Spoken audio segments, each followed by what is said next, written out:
I guess a recap of the weekend. I don't know. I said to the team after the match on Friday, I struggled with my emotions because I didn't quite know what emotion to have because it didn't feel like it was over because we were playing such good volleyball.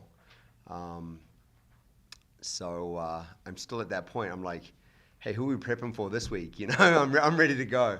What just an incredible year, and to see them battle the way they did. And I think Weber State and UNC in the final was a great match. And I think what we did against UNC on Friday was a comparable match. Like, it was very, very competitive. I think that it could have gone either way at any point. So I don't know. Yeah, just really happy. And I think the recognition we got from the conference office with three girls earning first team honors, and Evie getting selected to the all tournament team. Evie was the only athlete selected to the all tournament team who didn't actually participate in the final. And so for that to be the recognition that we received as a program, I think we're respected in the conference finally. And now the job that we have is to build upon what we've done this year and look forward to next. So, yeah, what questions have you guys got? I'm just going to fire away. I'll try not to ramble too much today. I know that's my MO.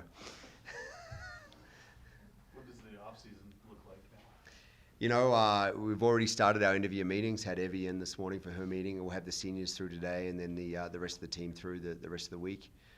Just recap on the year. Just look for things that they feel went well. Look for things we can improve on, and then really give them the freedom to just prepare, knuckle down, and prepare for their finals next week, and then we'll all take a break. And my number one task over the next really week or two is finding a new assistant coach.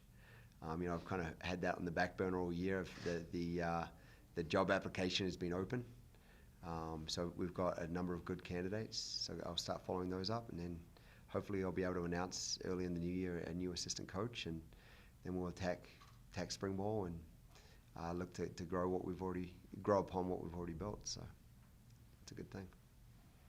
How much does the experience of now winning a match at the Big Sky tournament help you, after this point in terms of just, as you say, building the program? Yeah, I think it's huge. I think the team recognizes what it takes to be successful at the Big Sky Conference level, and what it takes to win matches at the conference championship. And then they also recognize it's pretty easy to recognize where we fell short. I mean, I made the comment to Cole halfway through the match. I was like, the reason we're getting beaten right now is the same reason we've been beaten all year. It's the little things that we haven't been able to overcome. And so I think that message got through to the team loud and clear, that we don't have the luxury of not making changes and not improving. And so I think that's the real message that comes out from winning a match, that yes, we know what it takes to get to that level. This is what it's going to take to get to the next point. So. I was just going to ask if you can sort of reflect on Rizzo and just the things that she accomplished in her career. Yeah. I asked Cammie at the end of the match, I was like, how long's the stand down till we get to vote for Hall of Fame? I think that sums it up. Now I'm going to get emotional. I couldn't do it with the team. I'm going to do it now. What that kid's done for us as a program is I'm truly speechless with, to see her come in as a freshman and have belief in us. I think I've shared her recruiting story a couple of times where I kind of challenged her, hey, you're good, why do you want to come here? And she had her reasons, and then to build upon each year. She's just built upon every year. She's got better and more invested and improved, and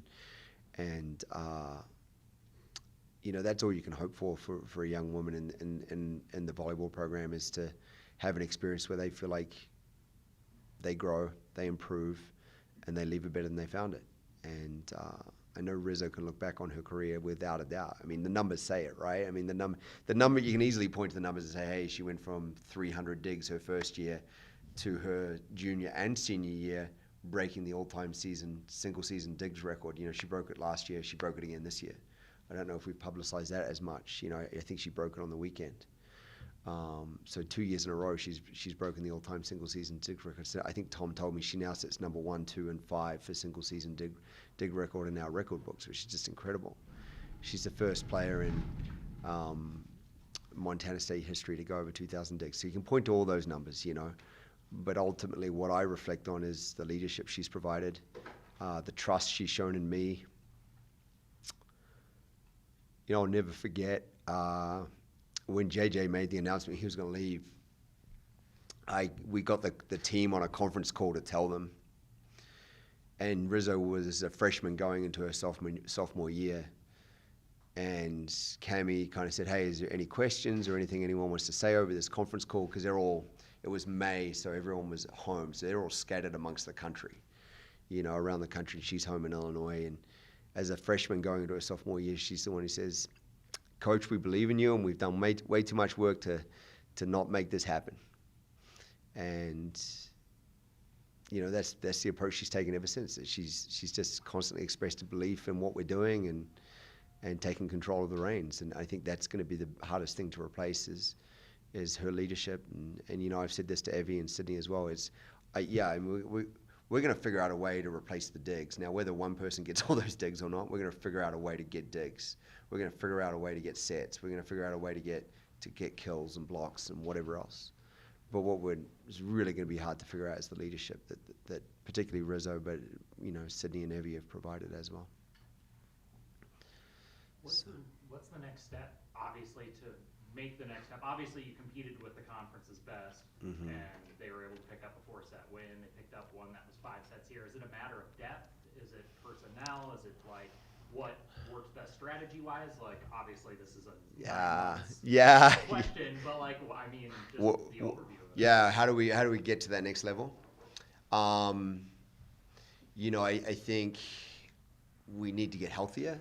I think you saw at the end of the season there we managed Kelsey's playing time pretty heavily. Her body started to break down, and she's 6'4", and at 6'4", you carry a burden physically that other athletes don't. A 5'10" kid is going to bounce around a bit more than a 6'4" kid over the stretch of a season, and so we've got to figure that out a little bit. I think we need to get a little faster in the middle, so that we don't have to scheme block as much. If we're faster in the middle, we're able to just read and respond, so we're able to put up better blocks and slow other teams down offensively, so our defense wouldn't pick up. I think that ultimately, we scored at a higher rate this year than we ever have in my time, but we need to take it to another level. I think Allie's ability to run the offense was incredible this year. Basically, I look at Allie's year this year as basically a freshman running our offense, because she hadn't run our offense until this year, and we threw her the keys and she ran with it. And so there's some development there I want to see. But I also think there's been growth for myself and Cole as well, and whoever we bring in next. As an assistant coach, my goal is to bring in someone who's going to help us grow in terms of the way we read the game and scheme the game as well. And so I think overall it's just a general sense of growth, if I could summarize in that way. I think we've got a secret weapon hidden away in our kid from Ennis, Jordan Klein. We chuckle all the time in practice just how dominant a force she is in our practice, and if we're the top 4 teams in the conference and she's a dominant force in our gym, it's exciting. I'm excited to see what she's going to do once we actually unleash her next year and she gets a spring under her belt. I think that we'll figure it out. That's where my head's at right now. Coach, to be able to go up against the top seed in the Big Sky Conference and really give them a run for their money like you guys did, pushed it to a 4th set. The girls, from what I saw, really gave it their all. What was kind of their emotion after the game, even though it did end in a loss and out of the tournament?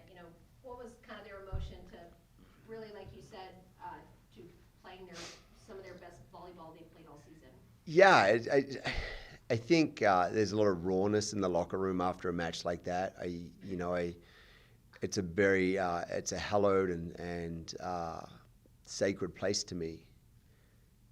When I walk in and there's 16 young women who have got red eyes, and some of them are blubbering messes, and that we all laugh about that now. it's a very sacred experience. You know, you go through years. I mean, you look at the seniors over the 4 years they've spent with us and the development they've had and the maturing they've done, and you go through years of growth, and to leave it all on the, you know, lay it all out there on the line, and it's hard. You know, it's really hard, because if you don't do this without passion, if you don't do this without emotion, I don't know why you're doing it. And so when you invest everything and you put your emotions out there, and you have a sense of rawness, and then there is that raw emotion afterwards, whether it's winning or losing. I mean, when you win, there's a raw emotion of excitement. When you lose, there's a raw emotion of disappointment. You know, and the look on Evie and Rizzo's faces when the last point was called, particularly Evie got called in the net, and she turned around and looked at Rizzo, and Rizzo pleaded to the referee, and it will stay with me forever. In Rizzo's words were, "Not like this. We're not going to lose like this." And unfortunately, it was the right call, and unfortunately, we did lose like that. But to be at 24-22, we felt like we had momentum, you know, all those things going in your favor, and you get called on a net touch. It was like, really? But it's just it's a sacred experience to be a part of a team like this. And my hope is that I've been able to share enough of that experience with the community and with our fans, that they recognize how sacred it is, and recognize how special what we do is. Because representing Montana State University, representing the town of Bozeman, representing this athletic department is truly a privilege. And you know, the girls know that. They're Bobcats for life. And you know, Bozeman's always going to hold a place in their hearts. You know, a lot of them are like, I don't know what I'm going to do afterwards. I don't know if I want to leave Bozeman. So they may be another transplant, you know, who stays in Bozeman forever. I don't know, but we'll see. But yeah. The last question. There was a discrepancy in a point. I couldn't really see it.